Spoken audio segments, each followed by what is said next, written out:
Hi, my name's Phil. I like to talk about politics. In this video, I'd like to discuss the readiness of other vulnerable nations to Brexit and whether or not their preparations are enough, as well as the UK, of course.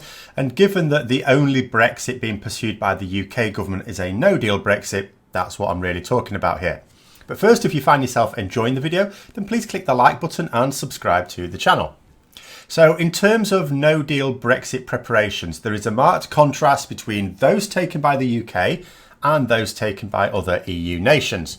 Not that it's only EU nations that would be affected. Leaving the EU without a deal means the UK leaves trade agreements with moderate to large economies around the world.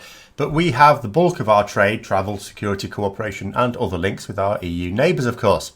In short, the EU have been taking serious steps to prepare for no deal for some time. It was a realistic prospect with serious consequences. The Dutch ran a successful advertising campaign with the blue Brexit monster to ensure that their businesses were as ready as they could be and as informed as they could be. Various EU countries have been setting up English-speaking banking services and other offices to allow businesses to shift from London to the EU. They've passed laws to try and guarantee rights for UK citizens living in the EU, allowing for limited continuation of financial and transport services and setting up the necessary checks for border management. In fact, there's been a huge number of extra customs officials, including vets, taken on in preparation for this worst case scenario in the EU, not so much the UK. But the UK has talked a lot about doing these things, but not actually done very much at all. And when systems have been set up, trial runs of them have failed spectacularly.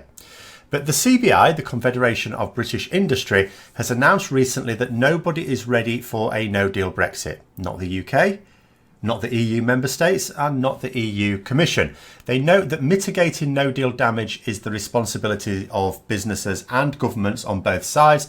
But although businesses and EU governments and the EU Commission have been working together, the UK government has not. And there's only so much damage you can actually mitigate without the cooperation of the government at the heart of this firestorm. The CBI notes in its report that the short-term shock of no deal would be severe, but that the aftershocks would still be felt for many years afterwards.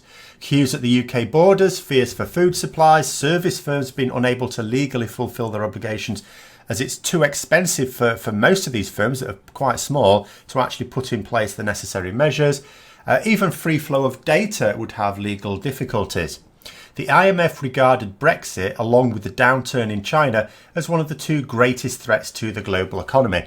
And a no-deal Brexit was, of course, the worst of all possible outcomes. It won't just hit the UK hard, though we will be hit hardest.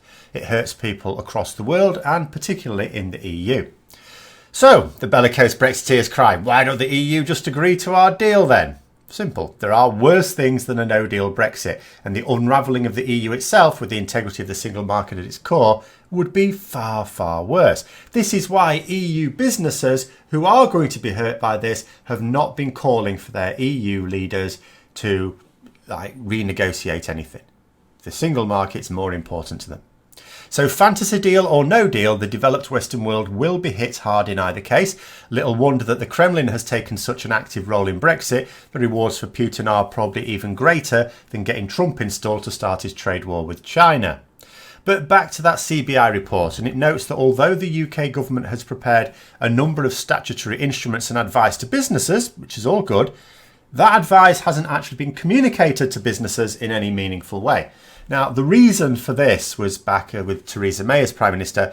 She had a real fear that communicating this no deal advice to businesses increased the fear of no deal and drive even more investment away from the UK. Now, that may be true, but the solution to that was to take no deal off the table and not come up with no deal advice that you then don't share with anyone.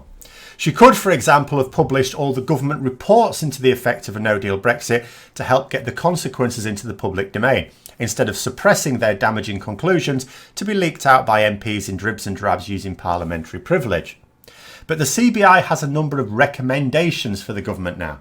These include the following. So first of all, putting the civil service onto a no-deal footing and engaging with businesses immediately. 2. Reviewing and updating all Brexit preparation advice by the middle of August.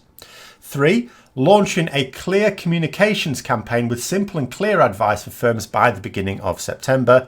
4. confirm parliamentary time for September to complete the necessary legislation for Brexit. Hang on, what's that you say? We still haven't completed the legislation necessary for Brexit to actually take place, that legislation that should have been completed back in March?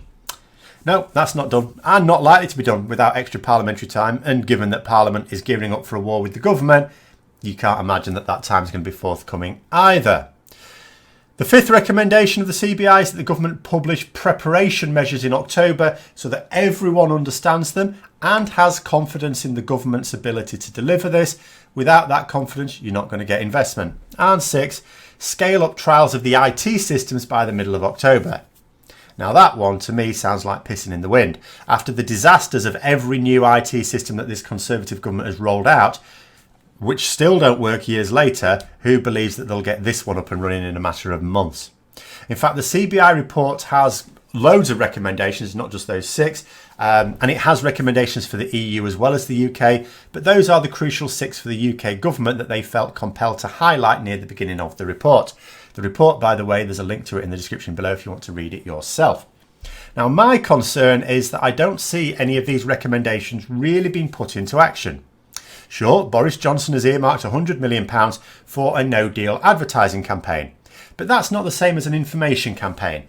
That seems intended to sell the idea of a no-deal to the public rather than get businesses ready for it. He also said that he's told Whitehall to get ready for no deal. That's our civil service. But he also keeps saying he wants a deal.